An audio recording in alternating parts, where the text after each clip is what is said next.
Okay, it's recording now.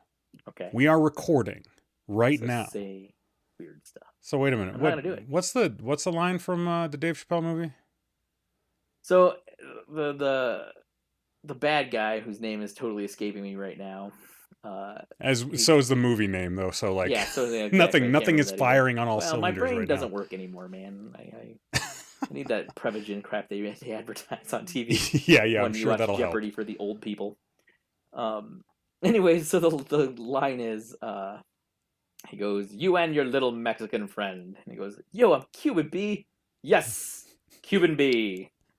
And so anytime anybody says yes, that's immediately what pops into my head is yes, Cuban B. That's pretty funny. I don't know. All I can think right now is there is no villain that is as ubiquitously allowable than the out-of-touch evil white guy. He's not white. Why did I assume that? Yeah, that's your own. Because biases. it's so ubiquitous?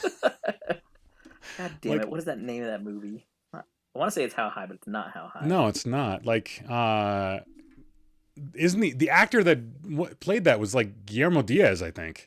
Like, I can remember the actor's fucking name. Like, Daniel Stern, Guillermo Diaz, Jim Brewer, Dave Chappelle. How do we not remember this name? This was like one of Chappelle's big early movies. Right? It's like one of his first movies. I'm trying to look it up. Half-Baked. Half-Baked. You know what?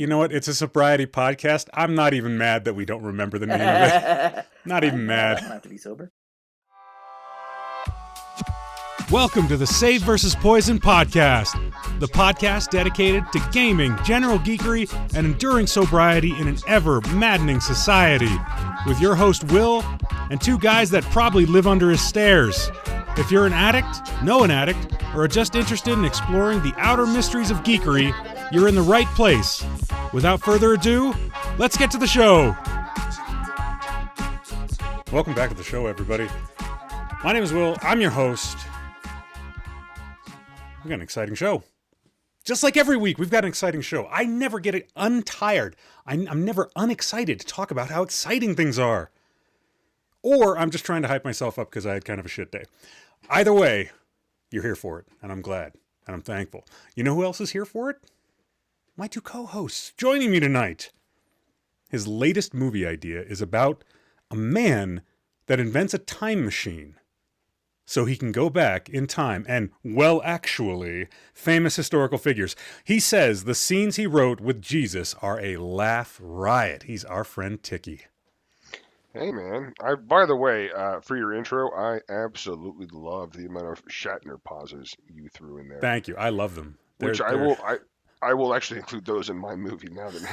Well, actually, Jesus, what you have to understand is, yeah, that's actually kind of perfect. I was thinking actually a little bit more about hanging out at the first Congress and hey guys, this whole slavery thing is not going to go well. Yeah. It's really not. Want to rip that Band-Aid off right now. All I can think a Band-Aid. is okay, so a Band-Aid is. Oh, yeah. All I could think is every single one of these contexts where they're trying to do something really serious, you're just popping up from somewhere back in the crowd going, well, actually, you're not the Son of God. That's all I could think. I thought it was funny. No. Over there on the Sermon on the Mount, and I'm like, yeah. The meek aren't going to inherit the earth, dude. It's just not going to happen. I'm from the future. It doesn't happen. Oh, do not go to the market. Yeah. They're waiting for you. Yeah. I thought it'd be funny. Also joining us tonight, after hearing that his friend needed to take time off from the gym to recover from surgery, he said, "Good, you can get fat again. I like you like I like Drew Carey. Fluffy and funny. He's our best enemy, Steve." Thanks, Steve. Best enemy ever. What's up, buddy? Nothing. I showed up to this place to talk with you. Okay, great. Something great. Well, actually, you showed up to make a podcast. Oh, that's what I did. Ooh, well, actually. Yeah, well, actually. Just right off the bat there. Well, actually, you didn't actually show up anywhere. You simply got online. Oh, fuck me. Well, actually. Well done, sir. Well done.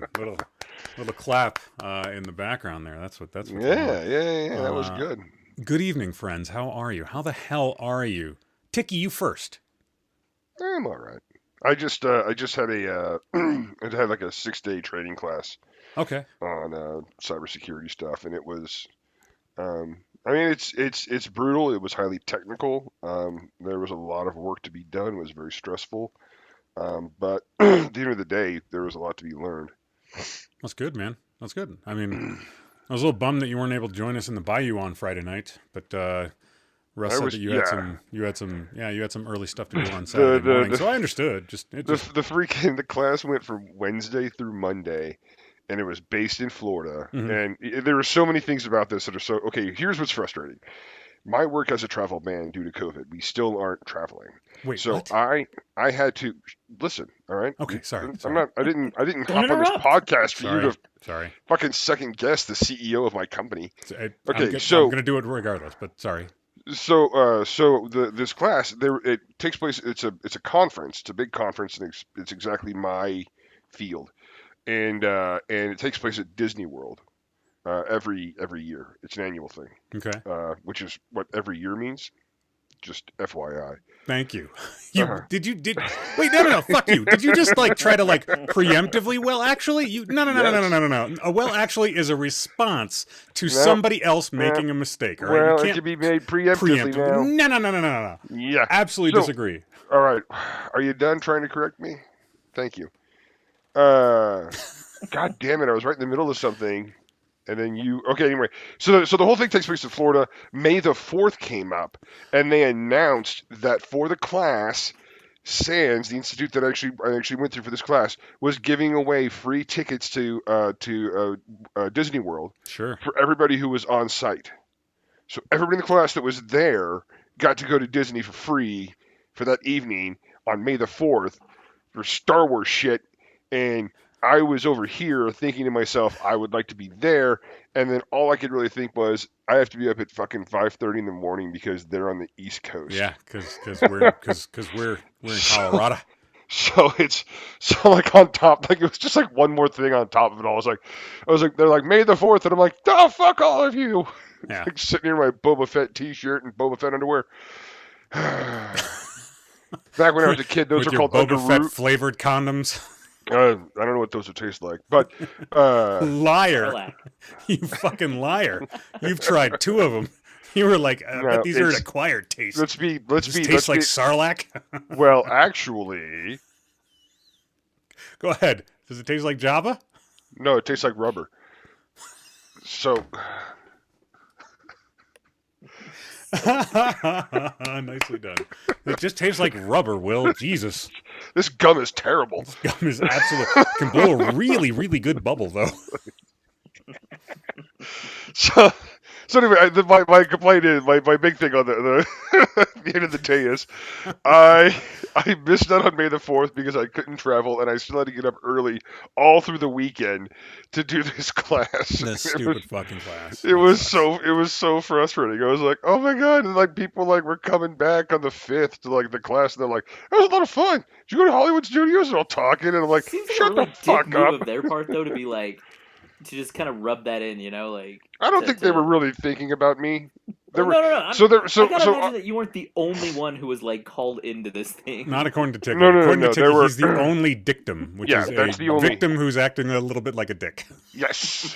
It's like being self-absorbed and yet still complaining that your life is not as good as you want it to be. No, on site there were 20, I think close to 20 people, and then on the online there were I think 5 or 7 of us. Yeah. I really didn't get a count of the class. I was very heads down on the material. But yeah, so the conference as a whole is one that I've wanted to go to for a couple, I think 4 or 5 years now. PwC, when I worked for them, despite being one of the largest consulting firms in the world, they were like, "Oh, that's expensive. Can't send you to that." It's come on. But yeah, so we got So I wanted to be there. I wanted to go to. I love going on. One of my favorite things is a working vacation. Mm-hmm. You go and work somewhere, but you're a really cool place where you can go and have fun in the evenings and stuff. I would have liked that, but anyway, I'm just, yeah, basically I'm a real Dicktim in this whole thing. I would agree. Steve, how are you? I'm pleasantly okay with not having to have gone to Disneyland or something. Actually, it's Disney World. Oh, It okay. is. There's a distinct No, I'm difference. good. Outside of the oldest coming down with strep. Sure. That was kind of a bummer. And sort of a thing, but I mean, not for you. You're okay. Oh yeah, no, I'm fine. I don't have strep. You don't have strep. Just your child. Just the children. Yeah.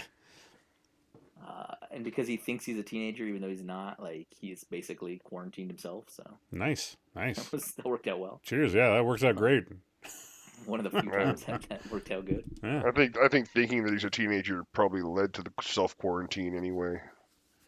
That was my teenage years. Was just literally like, come home and go upstairs immediately and just listen to music. Exactly. Yeah. Close the door. Try to pay Yep. no attention to the parents. Yeah. That's Yeah. pretty much what happened. Sounds very familiar. Let's see. Buck. God damn it! Now we have to hear from you. Yeah. All right. Fine. Yeah. Get it out. Get it out. Thank Dicktim. you. Thank you. It's a safe space. Complain. It's a safe space for complaints. So I have to have surgery. That sucks. Not happy about Just that. for your sagging balls. It's actually to keep the balls from sagging too much. Oh. Yeah. Well, that's they're good. not saggy yet. But if I don't get the hernia repaired, there is a possibility that the contents of my abdomen can and possibly will fill up my scrotum, making me the boy with the biggest ball at the ball. Yeah.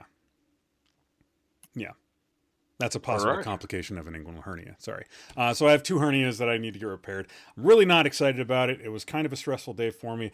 The only kind of bright, shiny light for this here addict man is that I can use a non-euphoric painkiller called tramadol to help with post-op pain, which I'm, one of the big concerns anytime an addict goes for any kind of a surgical procedure is the possibility of being prescribed an opiate or some other habit-forming chemical in an effort to make sure that you're not in so much pain. That was a concern for me. That was something that I was worried about. But I talked to the surgeon, who's actually somebody that I used to work with in the operating room. She's a friend of mine. I work with her husband, who's also a surgeon.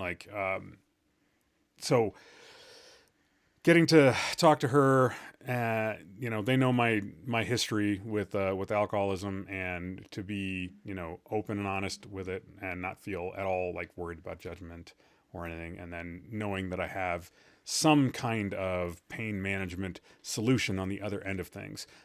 That was of great comfort, even though other things are going to be kind of frustrating.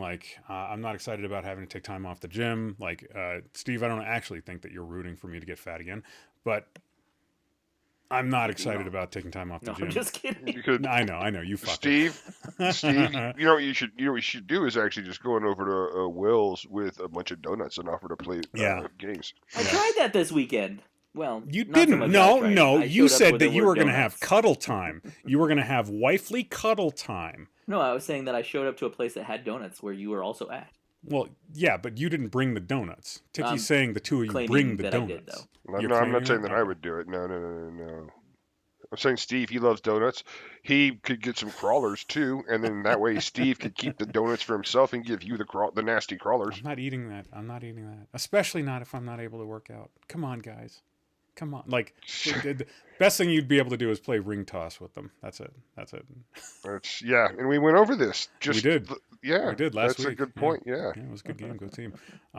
So between that, getting my labs done, seeing where I am in terms of all of my lab values, my liver is a little beat up, but only on the very high end of normal. So, if I lay off the ibuprofen and Tylenol, it'll all work out. But my blood pressure is actually pretty high right now, and that's not great. I'm not excited about that. So we'll have some more changes to make. I don't know if that's just because I'm stressed and a little bit fried with all the stuff going on, financially with us, and then me having to do surgery and blah blah blah. So, but in general, things are okay. They're okay, other than those specific things. So yeah. But speaking of things that are okay right now, my name's Will, and I'm an alcoholic. My name is Ticky. I'm an alcoholic. My name's Steve. I'm not an alcoholic. But if I say, wake up, you're in a coma, there's no way for you to prove that it's not your subconscious trying to tell you to wake up. Seriously, guys, wake up, you're in a coma. Damn it. Fuck. I wish I had a little top that I could spin. Well, this isn't a movie, man. You're actually in a coma. You don't know that couldn't work? Actually, well, we don't. I mean, it's... You don't even know that movie exists. This could all be a coma fever dream. Am I in your coma, or are you in mine? It's your coma. It's not mine. This is my coma. Okay. Yeah. So in other words, Steve is just a construct of your imagination? Yeah, so why can't I make Steve not podcast, tell me the psyop for the... figments of your imagination. Or even worse, this is actually a message for one of our listeners, and they just haven't figured out which one. Yeah, Ooh. That's possible too. I think the big question is, in your fever dream of a coma, is Steve Mexican or Korean? Or Korean, yeah. Mm-hmm. Exactly. Yeah. Can't tell. It's a Schrodinger's Steve. Corexican? Gee, Corexican. Mexarian? That sounds like I'm sorry. That sounds like something that you get when you eat specific foods. That's not good at all. I'm not happy about that. I feel bad about that. I watch a lot of YouTube, and I keep on this has happened on several channels lately, and I've been wondering if I'm in the Matrix lately. Somebody will be talking some news bit or something in general, and they'll go through, they'll say something, they'll say a line, and then they repeat that line and just keep going, and I'm like, this has been happening a lot lately to different people, and I'm different newscasters and stuff like that. So I'm like, shit, I'm in the Matrix. You're in the fucking Matrix, yeah, right there. Yeah, there it was. Damn, son. They got you. Well, at least I noticed it. At least I wasn't in some sort of fever coma. Would you want to know? The worst dreams that I ever have, the worst nightmares that I ever have these days are the ones where I, in the dream, know I'm dreaming and I can't wake up. Those are always the ones that unsettle me the most. I hate those. Those aren't the most ones. Unsettling ones happen to take place where the sun goes out and there's a weird dead zombie horse that's talking to me. So that's way worse. That's not. I was going to say the one I have is the sleep paralysis, where there's the evil witch that's in my room and just walking towards my bed, getting closer and closer. And she's not about to do the Dan Aykroyd from Ghostbusters pants unzipping thing. No, that's just it. She's just walking in, and I'm like, oh my god, and I can't speak and I can't do anything about it. Sleep paralysis sucks. Yeah, no doubt. But yeah. Am I in a coma? Having to listen to a zombie talk, I guess that'd be kind of weird. So if I take this knife right here and I stab myself in the limb, will it hurt? No. Just part of the coma, keep in mind if you didn't let's try it out for science. if you did not watch Talladega Nights and you didn't see the scene, it's like I can't walk, I'm paralyzed, and he's like, "Don't you do it, Ricky Bobby." And he's got that knife and he just stabs himself with a leg. I love that their way of trying to get the knife out was to put another knife in to pry the first knife out. That movie is amazing. I hope you have sons, beautiful sons, and they can't walk. Don't you put that evil on me, Ricky Bobby. Oh god, there's the scene that was the deleted scene where he's playing wheelchair basketball with all those other guys and he's jumping out of the chair. So funny, so fucking funny. R.I.P. Michael Clark Duncan. Let's have a moment of silence. Definitely. Good job. All right, that was a moment. Moment of silence. I said moment. All right, I feel like every time somebody says moment of silence, they let that shit linger. Stop. It's a moment, just a moment. All right, it doesn't have to be very long. Like that song. Everybody in the room, just for a second. You have to let it linger. Oh, you cranberried me. I feel Yep, and now bad that's stuck in your head. It is. So, Na, na, na, na, na, na. Na, na, na, na, na, na, na, na, na. I don't like that song. yeah, Oh, you fuckers. Okay, Love it. good game. Go team. there it is. All right, so how's your sobriety this last week, Will? I'm actually pretty proud of myself. So, once upon a time, I used to brew beer. I used to love brewing beer. It's one of my favorite hobbies.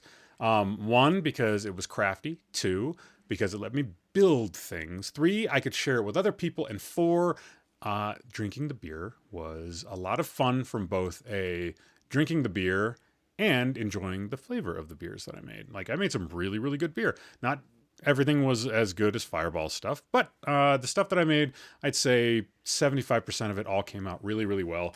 I was going through the garage, getting ready to sell a whole bunch of my beer making equipment that had just been taking up space in the garage. And I'm washing it all off and getting it all cleaned. And I open up a box, and inside this box are no shit 14 of the beers that I made maybe a decade ago. And my wife is standing right there with me, and I pull out one of the beers, and she's like, "Do you think it's still good?" So I pop the top and I sniff it, and I hand it to my wife, and she takes a sip, and she's like, "Yeah, it's still all right." And she takes a sip, and then she takes the beer inside and dumps it because she doesn't drink anymore either. And it's not out of solidarity. It's partially out of solidarity with me, but she doesn't like to drink anymore. She's like completely given it up. So anyways, there was this moment when I'm holding it and it's open and I just smelled it where I'm like, this feels like, even though my wife is right in front of me, this is kind of a crossroads moment. Like, I could make the decision to throw this back really, really quickly right in front of her, get into a fight, but, have a moment where I'm reconnecting with something that was incredibly disastrous for me, but something that there's a part of me that misses very, very deeply. And I didn't. I gave it to my wife. She took, the sip and threw the rest of that bottle out. My dad came over, picked up the rest of the beer, and took it home with him because I was like, if it's still good, somebody should enjoy it. I made it. Somebody should enjoy it. So it felt really good to kind of unburden myself after being surprised by the fact that something that, I have an emotional resonance with, something that I made that I used to really, really love and care about, that I could give that up without any undue frustration or stress or internal conflict. I was really, really kind of proud of myself in that moment. So, I had a good week in sobriety. That's awesome. That's like like Lindsay Lohan or Tara Reid movies. They were cool when you were younger, but now it's just let them go. Yeah, just let them go. Let them be. Tara Reid's already made like how many Sharknadoes? I hope she makes more. I do. I'm not going to watch any of them, but I hope she makes them. I don't know if there's like a paralytic that she like rubs all over her face so that she just can't have any expression. So she's like, the sharks, they're coming at us from the sky. It's so dangerous. And oh my God. And you're like, you didn't like emote once. Like your voice didn't change. Your face didn't. Do you think, how is it you're an actor?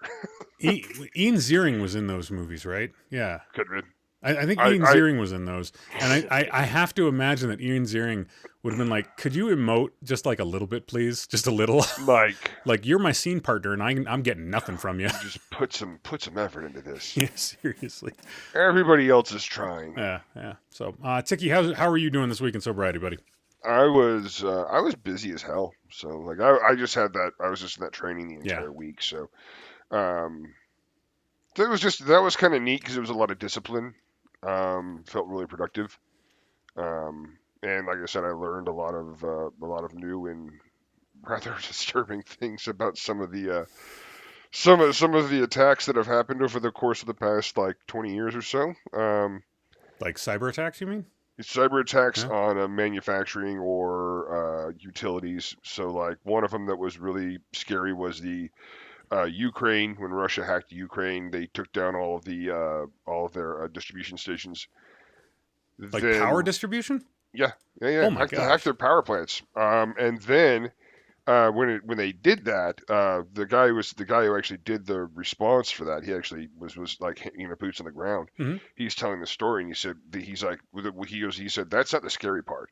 The scary part was that once the Russians updated their malware, and then they they went through the power plant, and they actually triggered all of the safety lights. They got into the safety systems, and they made it seem like the power was actually off on the lines, and therefore it was safe to work on them. Oh no. So they managed, like, there was like a single piece of code or something that just went wrong. Uh-huh. And when they did the forensics breakdown, they were like, wow, this would have actually like activated the electricity grid, the electrical grid. Yeah. And anybody who was working on those lines probably would have been seriously injured or killed.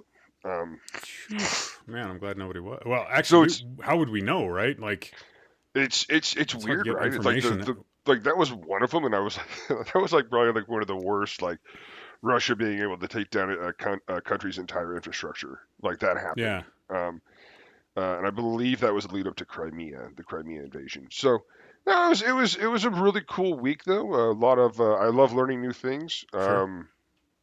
Developing a new skill set is really cool, and and like I said, the overall, I think the thing for me was definitely the discipline of, like, I've got to get up super early every morning. Mm-hmm. I've got to have my breakfast and everything else. I've got to get ready. I've got to sit down. I've got to start working on the labs. I've got to start, reading ahead as much as I can and getting ready for every day. And it was enjoyable, but it was challenging. And I think that actually just made it for a good day for sobriety, because I had no time to, like, drink. Like, there was never a moment where I was like, yeah, I'll celebrate tonight, like, and get up at 5:30 tomorrow.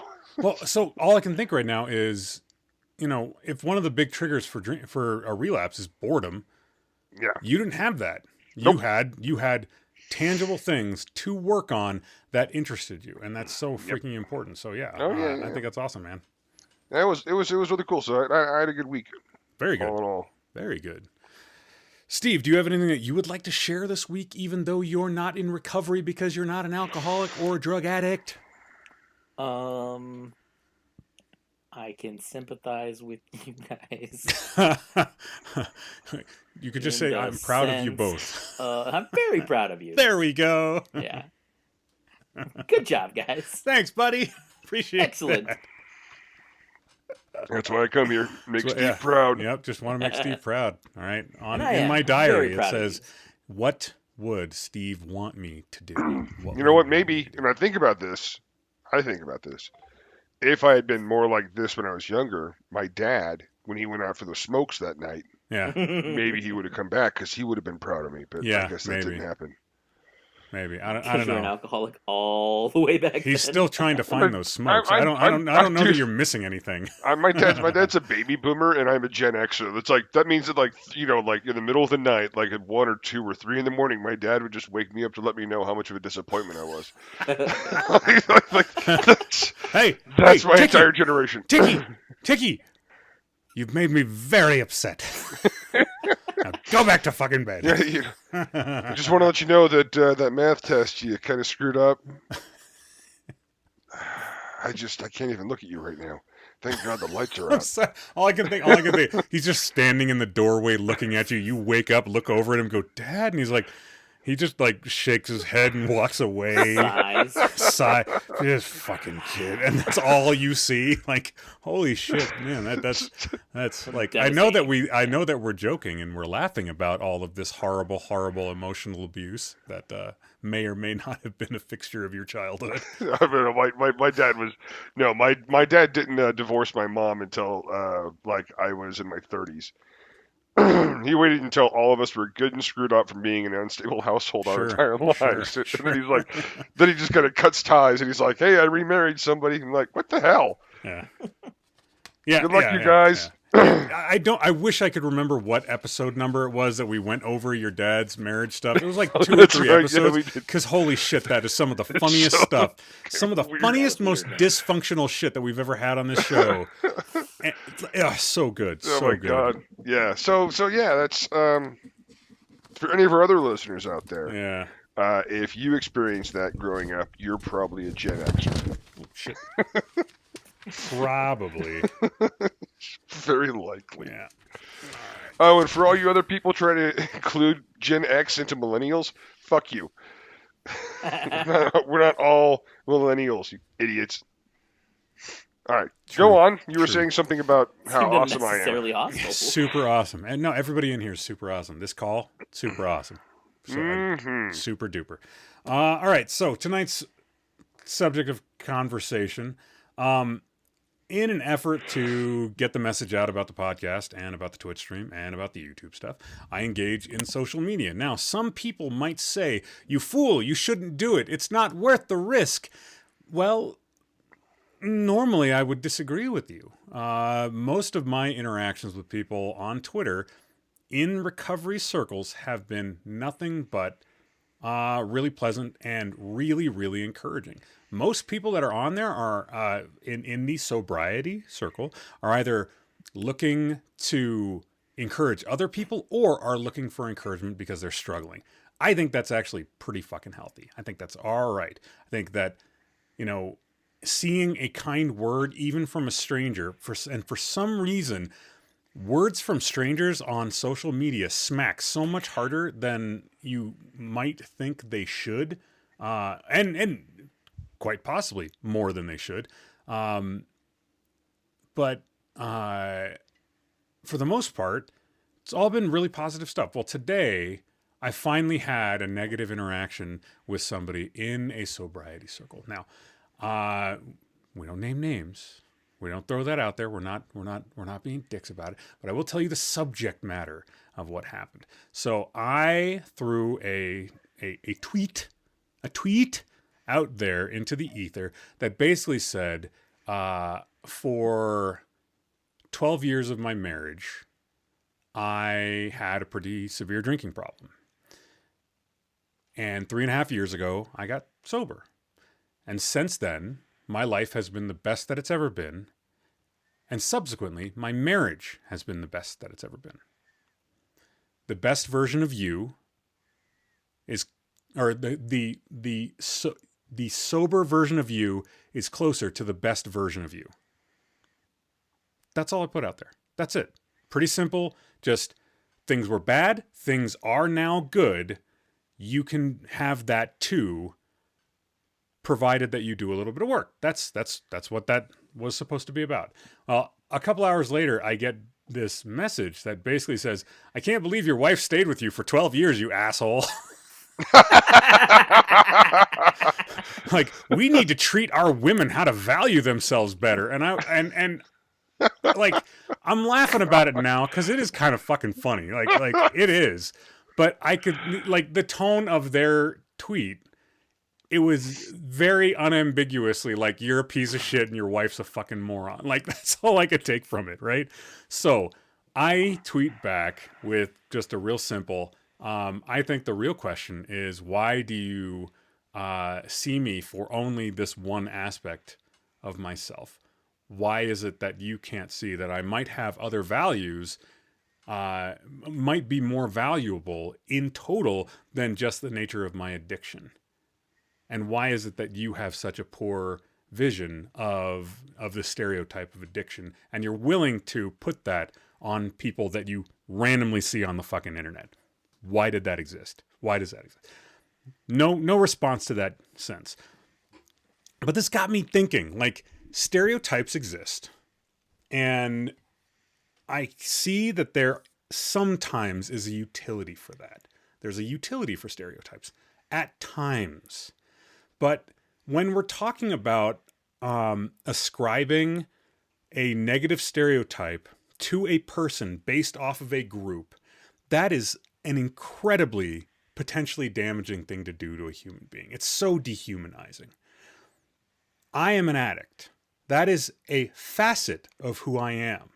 That's one thing that I am amongst the many things that I am. Ticky is an addict. That is one part of a whole tapestry of pretty fucking awesome human being. so much disappointment wrapped around that. Just yeah. so- According to my dad. According to your dad, who didn't even want to waste words on you that night in the doorway. Yeah. That night, you think it happened once. Oh, that's nice. Just over and over and over again, just flicking on the hallway light to look at you. Till you wake Kind up. of like how the hell do you have this kind of time in the middle of the night? Do you sleep? Just like your He dad. makes time just to mentally terrorize you. He's got an alarm that goes off at You gotta get up 11:45 early, but p.m. you know what? I had time to go antagonize my son. I gotta go scowl. You at had the time to nature screw of up the your universe. life again. I have time to make you feel bad about it.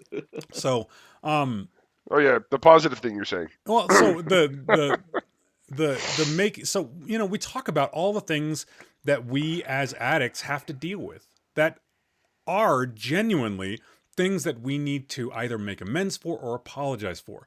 There's a lot on most addicts' plates. Like a lot.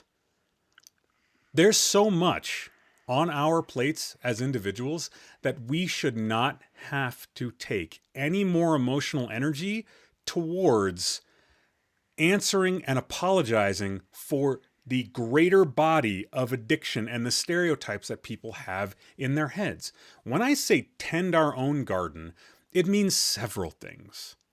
One of those things that it means, though, is that I apologize for the things that I have done wrong in my addiction, and that's it.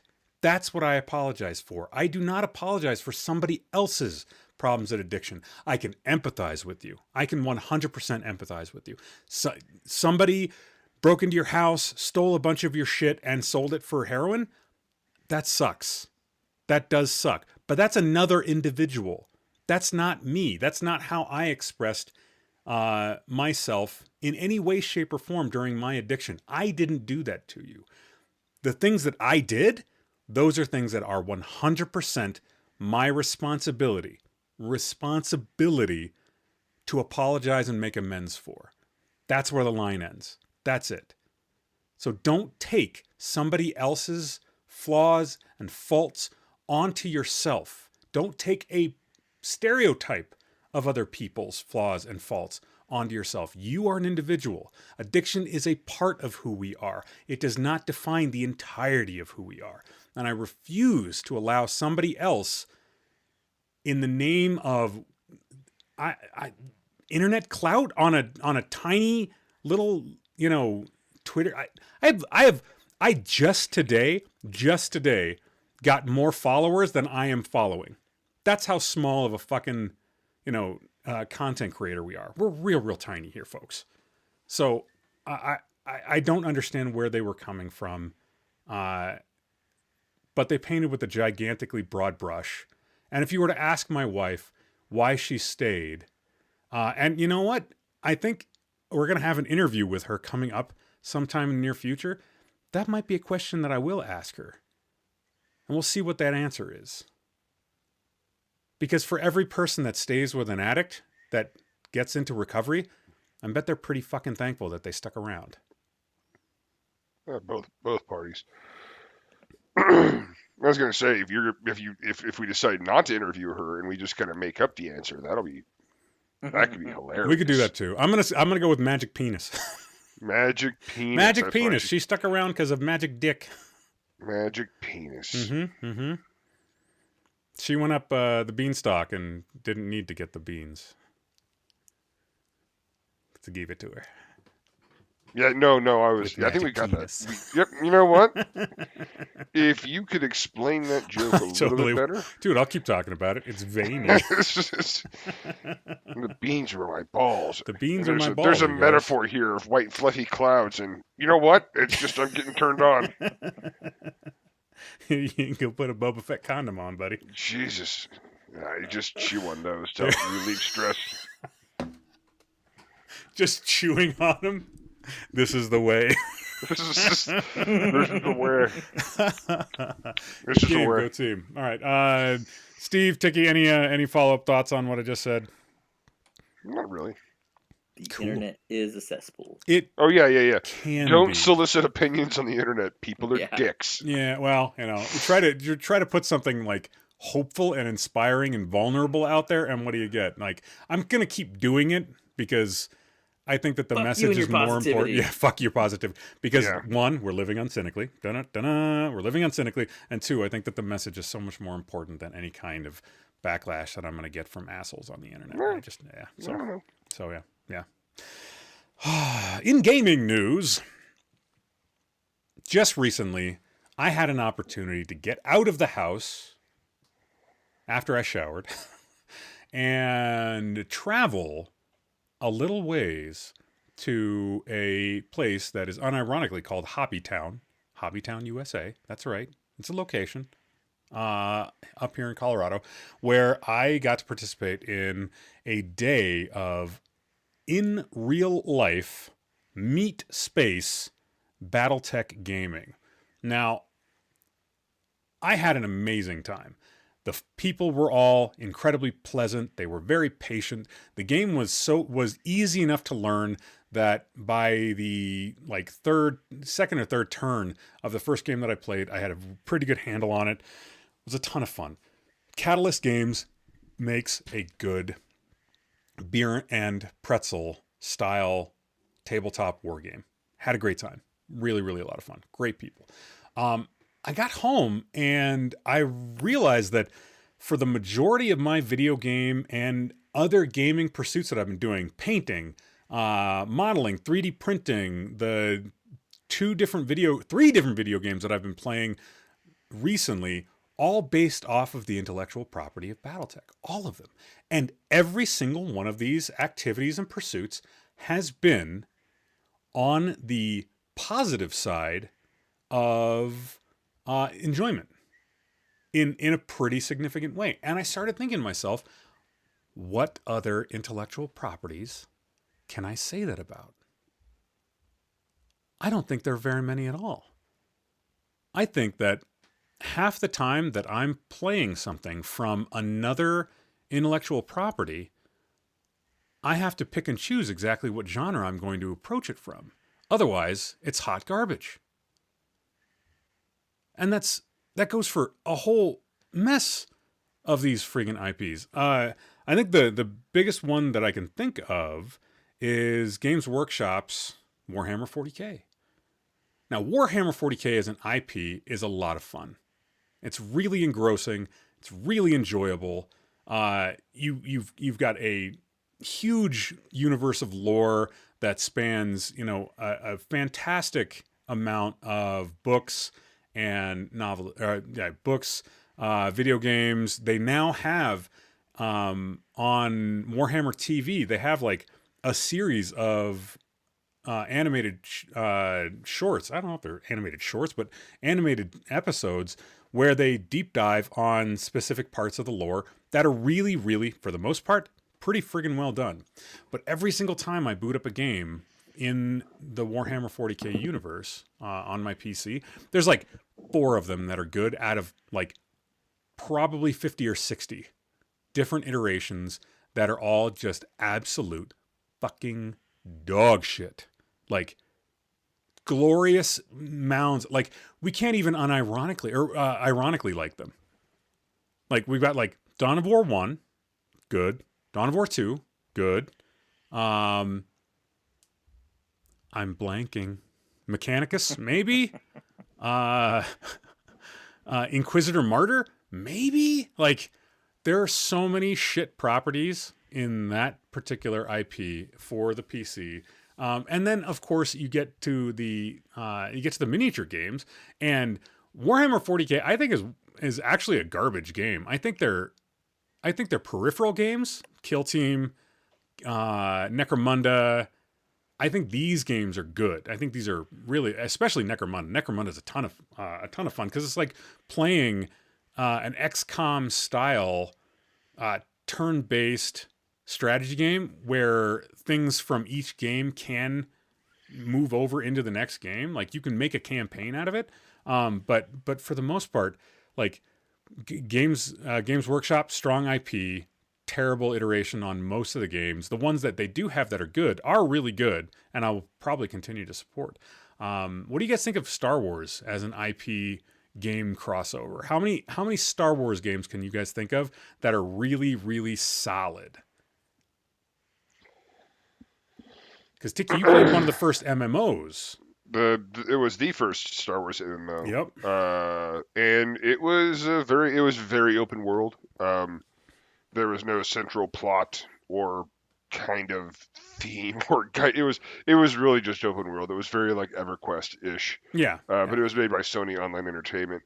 But the creators of that game did go to great lengths to go through all of the expanded universe books and include all of those pieces of lore. So you could go to Loke and run into like the smugglers out there who were mentioned in one of the books. You could run into Rogue Squadron. Mm-hmm. You could travel to all these different places. It was really amazing. The sand dunes on Tatooine. I thoroughly enjoyed it. I enjoyed the exploratory like nature of it. Mm-hmm. They kind of shot themselves in the foot towards the end, but it was a good game. If I was to really rank some of the other properties, there's plenty of other games that were kind of just dog shit. There's some of the other ones, the Jedi Knight, Jedi Academy. That was a really fun game. Those were good. Dark Yeah. Forces was good, I thought. Dark I mean, it Forces was good. Super Empire Strikes Back. Oh yeah, the old SNES games, the old Super Nintendo games. Yeah, those were. I think those were good for the time. So and most of them have been. It's not like Star Wars puts out like really bad content, I should say. There've been a few Yeah. that were kind of early on that I thought were kind of garbage, but they had like Empire at War, which was a pretty good RTS game that combined both land and space style combat. I thought that was pretty good. That was pretty fun. Knights of the Old Republic. Obviously, the first game was really good. The second game could have been good if they finished it. Yeah, but then you got the Knights of the Old Republic MMO, which it was fun to start off. It was maybe the novelty of it that I really liked. It felt so much like World of Warcraft, and I was already heavily invested in World of Warcraft, that it was difficult to get into it. Well, no, I mean they had the decision tree matrices, which didn't make any difference at all. I don't know. It's not that it was a bad. It's how do you say this? It wasn't like necessarily a bad game. It was that the first say 20 or 30 levels of the game kind of defined the next every other level of the game. You would find redundancy and just a whole lot of no fun. It would just get boring. The way that I think about it is I thought it was actually a pretty good MMO, but I think a pretty good MMO is a subpar regular game. Yeah. Like World of Warcraft is a good game and it's an incredible MMO, I think. I mean, the numbers on that game really kind of don't lie. There have been hiccups and mistakes along the way, but yeah, the Star Wars MMOs, like I never played Galaxies. I wanted to play Galaxies, but I never played Galaxies. Yeah, the Old Republic. I remember enjoying like the first 20 levels because the first person story was so important, but I lost a whole lot of interest once the world started opening up and it felt less personalized to my character.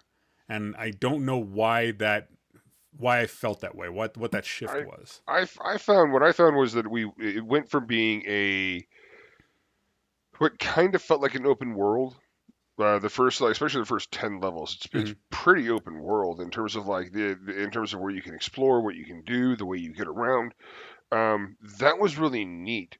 After that, things become very path driven or linear, and you really can't break out of that anymore. And the area you go to, the places you then go and fight in are literally like you're just going from point to point to point to point to point, and there's no more of the openness to the game itself. It becomes this very narrow. I don't know. I think that's what bothered me more than anything else. After a while, the game became restrictive or even constrictive on itself. Gotcha. But yeah, to your point, it was, well, to my point, it was a cool concept. It started off really good.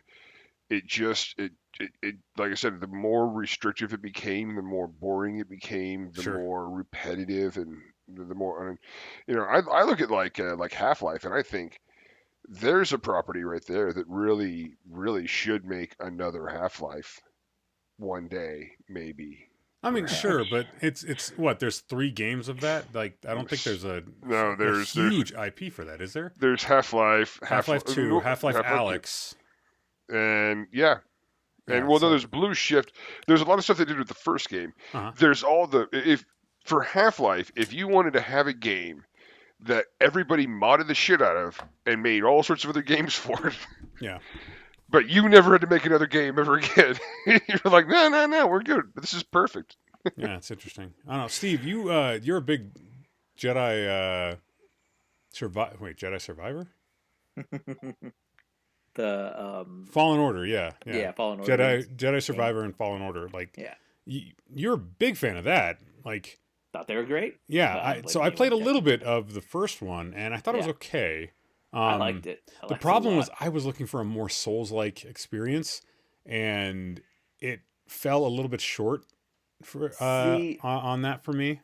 for me, because I was thinking about this, because I was thinking about you saying that a while back. Yeah, It was Souls-like enough that I enjoyed it, but it also there are elements that kind of reminded me of another one of my favorite games in some ways, and that's the Uncharted series. sure. And just some of the mechanics, I think, kind of what reminded me of that, and so I think it combined enough of those elements that I enjoyed, and I thought aside from the story being a little bit weak, Sure.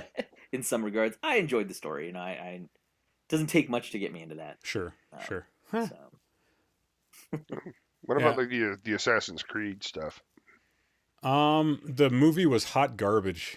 it Yes. was It's another one of those like moments where stop trying to make movies out of video games. Like, you can make video games for movies. I think that I that's possible.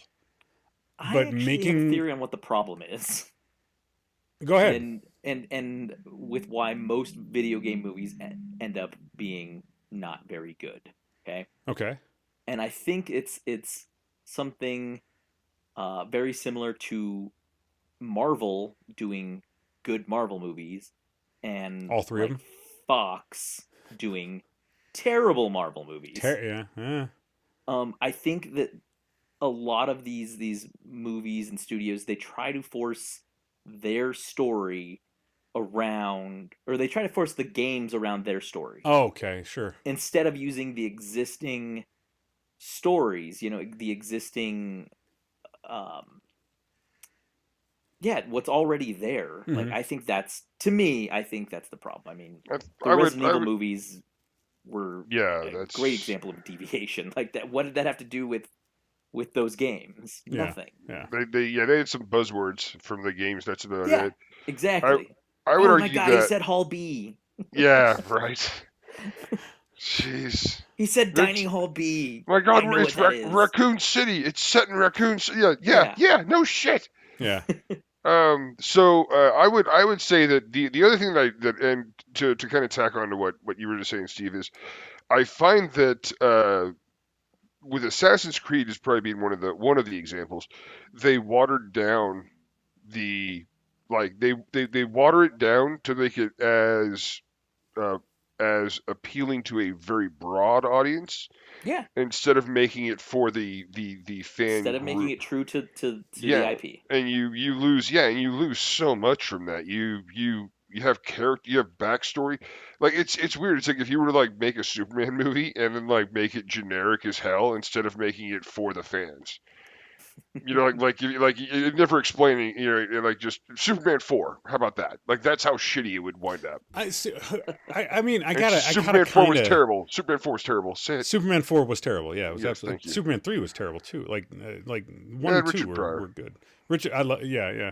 Gotta love Richard Pryor. But I feel like the story of Superman is a lot easier to tell than the story of Assassin's Creed. I mean, Assassin's Creed is what about an ancient war between the Templars It's gotten and very convoluted recently. I mean, Yes. yeah, it's certainly gotten a lot worse. But like, even just the basics of you go into the Oculus thing and like you're reliving memories so that the guys now can like do stuff with those. That is so much more than alien lands on Earth, has power because yellow ball in sky. And Pa Kent give him apple pie, and he's a good my dude. counter argument to what you're saying would be Fantastic Four, because that again, it's not really that hard of a concept. Superpowered explorer family, right? Like, sure, they're adventurers, and yet for some reason, Fox kept trying to make Doctor Doom out of metal. Don't know why. Really weird. They kept just fucking up certain elements of it because they were trying to do their own thing. It was like no, man. Dr. Doom is a guy who like stole the dude's mask from that Quiet Riot. He's like evil magic Tony Stark. That's all he is. Yeah.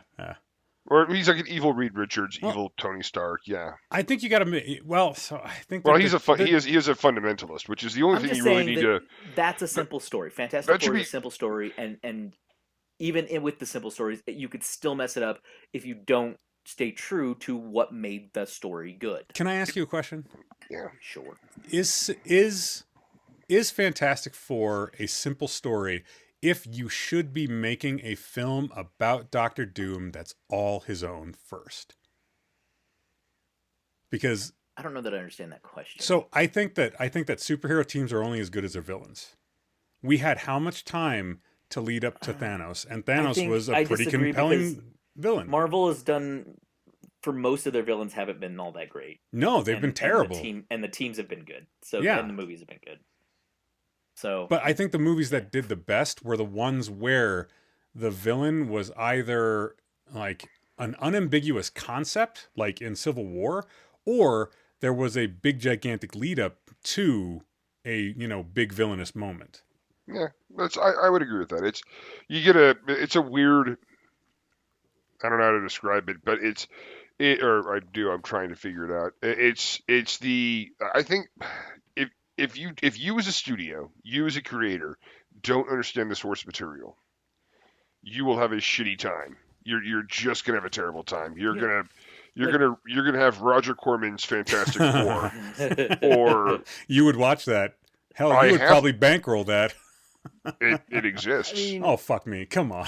No, Roger Corman made one. Yeah, he made the original Fantastic Four. Is it called the Fabulous Quattro? No, what you have to know about that movie is it was never meant for release.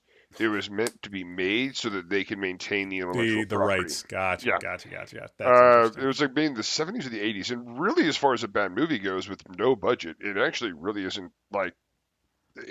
It's better than the last Fantastic Four.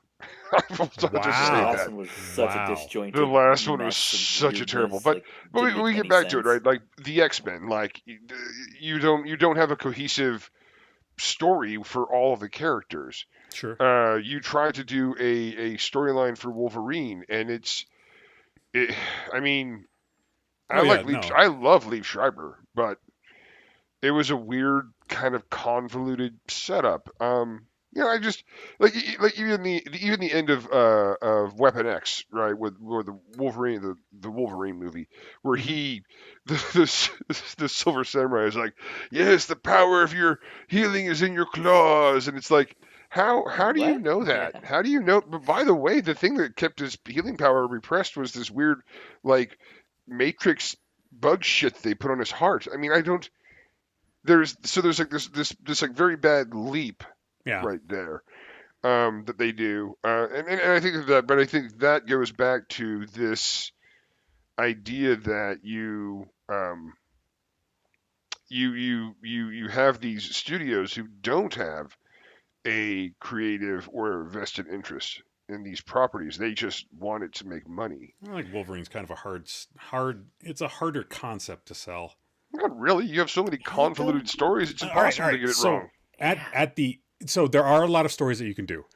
However, I think that there's always this push to try to tell like kind of a slightly deeper story than just Wolverine goes on an adventure. So like trying to show Wolverine as the dark, tortured character that he is, that's actually kind of hard to do. Like this basically immortal when you try to do that creature. Too much, that's the problem. you know, what threatens an immortal creature? You almost have to do like a you know, more of a dramatic piece than an action movie for that kind of like internal conflict.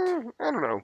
They could have done it a lot of different ways. They could have done the if it was me, I was really interested in Wolverine's like backstory, which you could open up with, followed up by the Weapon X program, which fucks up and scrambles his brain and his memories, and then his like kind of wandering until he finds a purpose, like, you know, rescuing a girl from a bunch of bears in the wild or something. Sure. Like, what I'm getting at is they could have done a story. They could have told that story in a very specific way. There's no reason for it to be grandiose.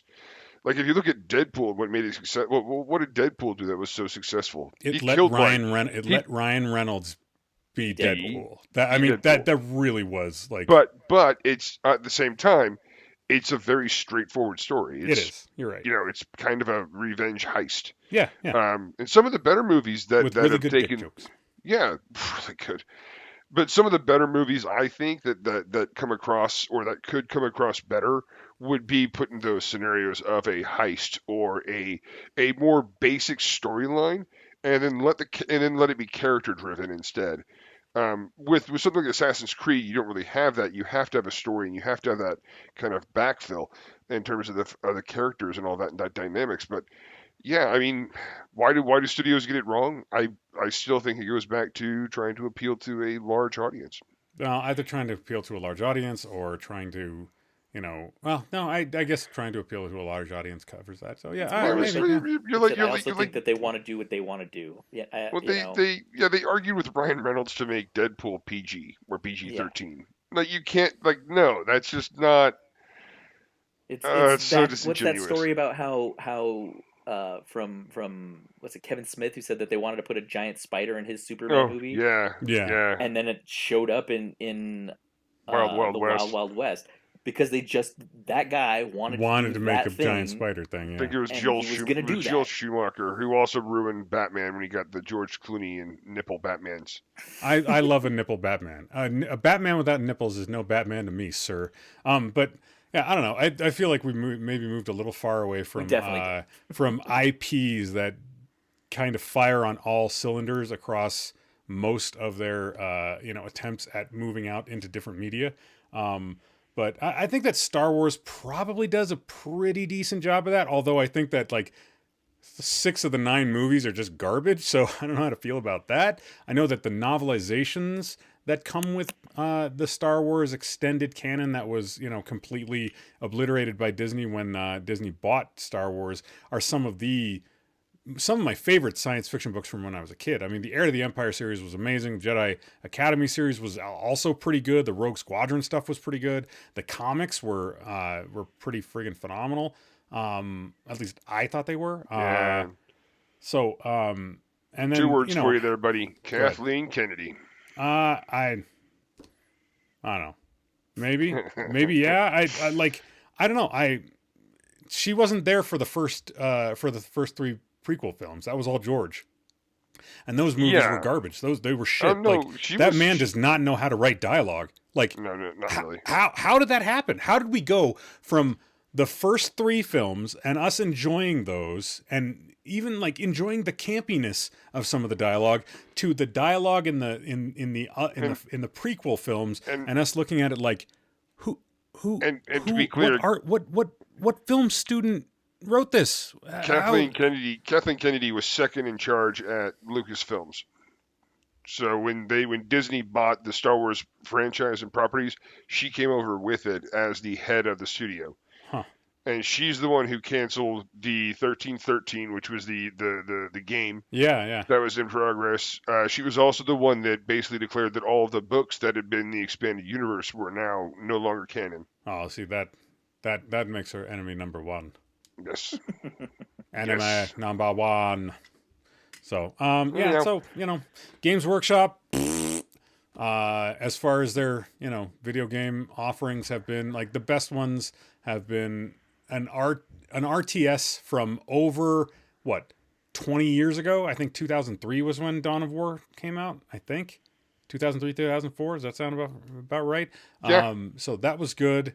Mechanicus was pretty good. Martyr is okay. Dark Tide was a big disappointment for a whole lot of people. THQ went bankrupt, so yeah, which is a shame. Which when that happened, Steam put like their entire catalog on sale for like $25. Yeah. I went from having like 4 games to having like almost 30. So yeah, all right. Well, I think that's all we got for tonight. We're coming up on an hour plus. If you have audience, if you've got an IP that you think has put out good product across every media form that it can put it out across. And by the way, BattleTech, which I freaking love and I think is firing on all cylinders as far as the gaming stuff goes, like the novelizations, and the cartoon, absolute garbage. So like nobody's perfect. I'm just like this picture up in the upper right hand corner. If you're watching this on YouTube, that's a battle mech that's from the game BattleTech. I fucking love that game. I'm enjoying the crap out of it, and we're gonna do some more painting of those miniatures, more playing of that video game in the near future. Get a hold of us via Twitter or on our Facebook, or come chat with us on Twitch Wednesday, Friday, or Sunday nights. And I think that's all I got. Steve, you got anything else tonight? No, I'm good. Awesome. Ticky, you got anything else tonight? Nope. Beautiful. From all of us here at the Save vs. Poison podcast, we like to shout out to the mutual support groups that we hope you turn to in your time of need after I find the list of phone numbers. Are you just doing the Shatner pause? Yeah, I just totally did that. That was for dramatic effect, not because I forgot to queue up the list. Alcoholics Anonymous, AA.org, 212-870-3400. Moderation Management, moderation.org, 212-871-0974. Secular AA, aasecular.org, 323-693-1633. Smart Recovery, that's smartrecovery.org, 440-951-5357. Women for Sobriety, womenforsobriety.org, 215-536-8026. And for friends and family of addicts that need a little help in a group type setting, there's Al-Anon family groups, or www.al-anon.alateen.org, or 1-888-425-2666. From all of us here at the Save vs. Poison podcast, I'm Will. And I'm Ticky. And Steve muted himself. I don't know why Steve muted himself. That's perfect. There it is. Finally, he shut up. Haha. We wish you warm, creamy regards. Good night, everybody. Nice. Yeah, I fucked up the exit. So, grumble. You've just listened to another episode of the Save vs. Poison podcast. If you liked what you heard, please follow us, like, and subscribe on Twitter at @VS_save, on Facebook at the Save vs. Poison podcast, and streaming live on Twitch at twitch.tv/SVP podcast. Thanks so much for joining us, and stay safe, everyone.